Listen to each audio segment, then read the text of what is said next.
Okay, it basically rained all night and I need to go to the bathroom, so I am packing up and then booking it for a coffee shop. Apparently, coffee, lattes, breakfast burritos. Okay, so this is the earliest I've started in quite a while, but as you can hear, it is raining. It rained quite a bit all throughout the night, and I had a break, so decided I better pack up before it started coming down again. Seemed to have timed it just about right, too. I basically bushwhacked way out of here because this didn't seem as remote of an area as I've been in the past. Also, per the forecast, there's a chance of thunderstorms and the rain is probably going to last all day, so fun times. So I'm starting to get a little on the ripe side here, so here's hoping the coffee place lets me in. So assuming I stick with this plan of 15 miles a day, I basically have 3 days of hiking left. And I think instead of stopping just at Meat Cove, there is a trail out to Cape St. Lawrence. I'm kind of thinking maybe I'll go and like camp on the end of that for my last night. Okay, let's hope they're a little friendlier than that pizza place I stopped last night. They didn't seem to appreciate me being there. Okay, well, after that heartbreaking development, I am back on the road. Unfortunately, the places are just running out of food up here, so places that claim to be open actually aren't when you get here. The hotel there had a restaurant, and I thought that was going to be open, but only for guests because they were, down to their last couple of bagels and things like that. They did let me charge my phone, and eventually they had pity on me and gave me a cup of coffee. So at least there's that. My guess is the few places that are still open and have food are then getting flooded by the people who are up here for this last weekend, so they're running out quickly. That place I stopped, the Clucking Hen, they were literally running out of things on the menu while I was sitting there drinking my coffee. I do have 4 dinners and only 3 days left, so I have food. I have enough bars where I could probably scrimp by, but it's just a bummer. I was really anticipating getting food.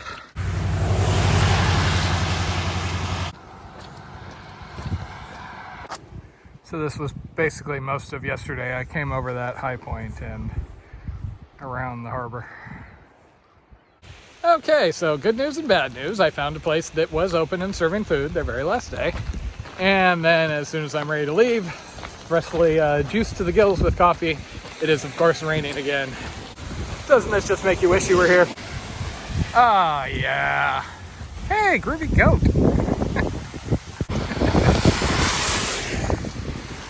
So many friendly Mounties.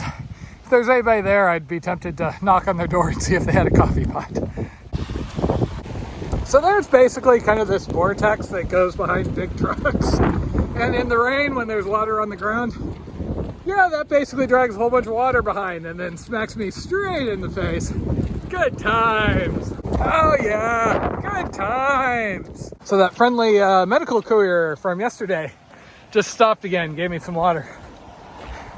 See the long dull stretches on the road where nothing changes and you're just walking? Those get kind of hard to take, especially when you're getting rained on or sprayed by cars. But there are more opportunities to chat with people, and that always really cheers me up. It is really hell being a people person who doesn't like crowds, let me tell you.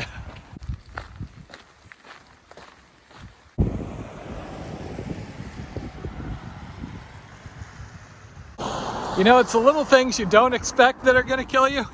So I'm running around here in my ULA rain skirt, which works really well. I like it way better than my old one. But it's really slippery, so I sat down on the grass overlooking the cliff, figuring I'd rest for a couple of minutes. I can see the news story now. He didn't look suicidal. He was really sad this morning when he couldn't get coffee, but we didn't think he'd throw himself off a cliff. He was so close.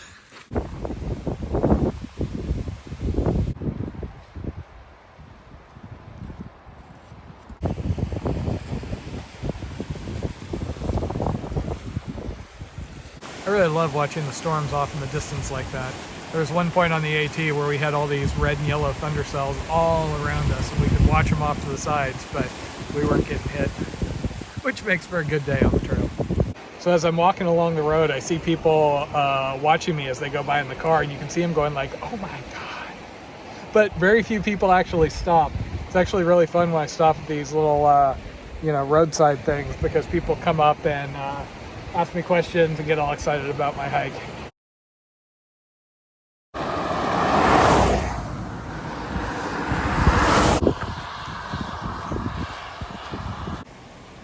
Tannin water meets ocean with a waterfall. All the things here. So the lady just bounced out of the hospital here. Really excited to meet me, and told me I was welcome to camp on some property they have up ahead if I want. Okay, you might think I'd just be taking every shortcut to get up to Meat Cove, but what fun is that? So, Cabot Trail goes off to the left here, and goes to Dingwall and some other places in Meat Cove. I'm going to take a little bit of a longer route going through Neils Harbor and around the coast. Should be a little quieter. Unfortunately, I'm pretty sure all of the restaurants, grocery stores, etc. in Neils Harbor are going to be closed.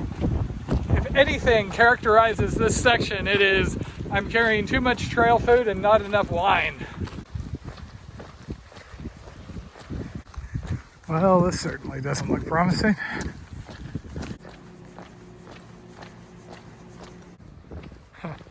End of the rainbow.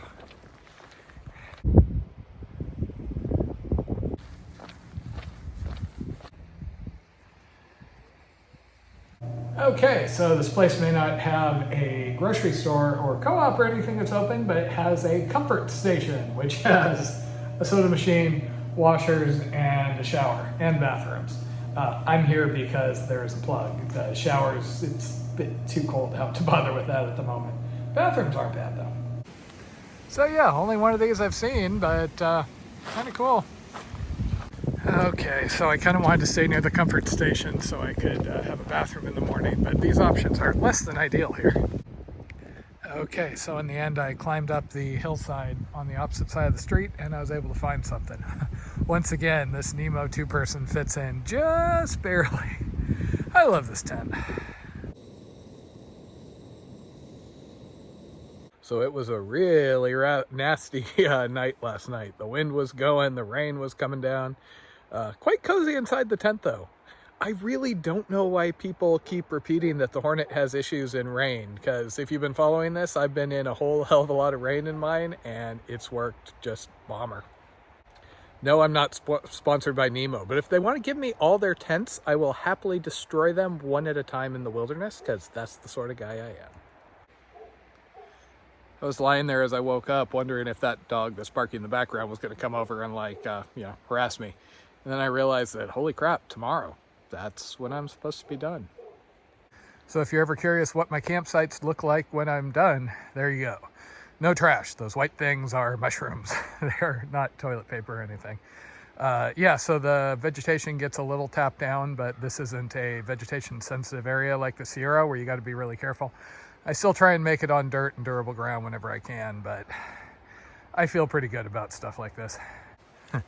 Not to mention, I got to bushwhack so much to get back here. I'm pretty sure nobody's ever going to be in this exact spot anytime soon. So basically, there were some spots right there, right next to the road. 99% chance that would have been fine. Nobody would have hassled me. But I came through the Alabama Roadwalk and everything, so I tend to be a little more cautious. I went up there. All good.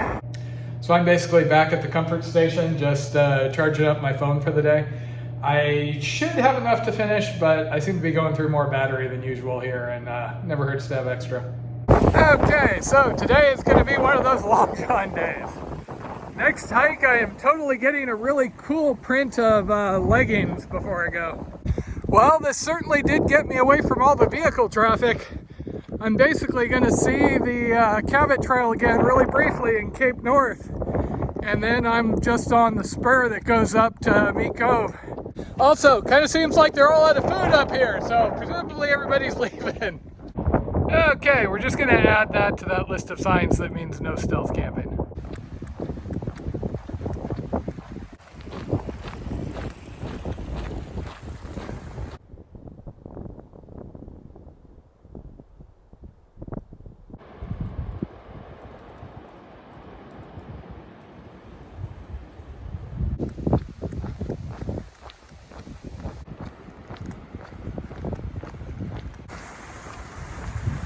Okay, so I really, really miss the ocean, but not really lobster people, because I nearly got run over by one who proceeded to like scream at us because he was convinced that we were taking lobsters out of his traps.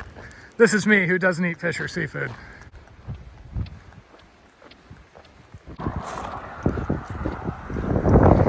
So this is a grocery store and they have some hot food. They also have a reputation for not quite being the most friendly. So I'm hiding here over in the corner. Didn't even ask them if I could fill up my water bottles. Just bought a jug. Unfortunately, it has gotten rather cold out today, so this is chilly. Okay, so I had to sit outside in the wind because it was takeout only. And burger! So now I'm frozen. I swear, I wanted to cuddle with my burger instead of eat the damn thing. So this would be the place where we're apparently going to be staying.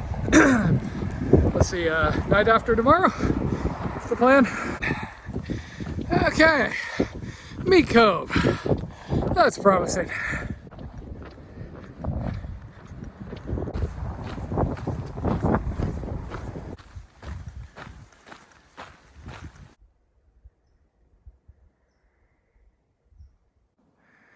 Okay, as much as I'd like to keep hiking, I was getting into kind of a congested area. So I'm pretty sure this is just an old forest road. I'm gonna go back a good ways and then dive off to the side somewhere. Okay, back here in the woods all alone. Can't ask for much better. Second to last night. So I keep getting asked how I feel about ending, and it really is mixed. I mean, quite frankly, I'm still kind of heads down in the day-to-day, just getting through. I'm not doing super long days, but, you know, with the shorter daylight and everything, I'm hiking for, you know, the majority of it. And it's been cold and just kind of heads down and getting battered by the wind and all that. It is going to be really good to get off trail, get a shower, and rest up a bit. I know from last time it's going to be hard to walk for a couple of weeks. Hiker hobble doesn't go away instantly. And you just, you don't feel great after coming off the trail. Last year it took about 2 months till I kind of went back to normal.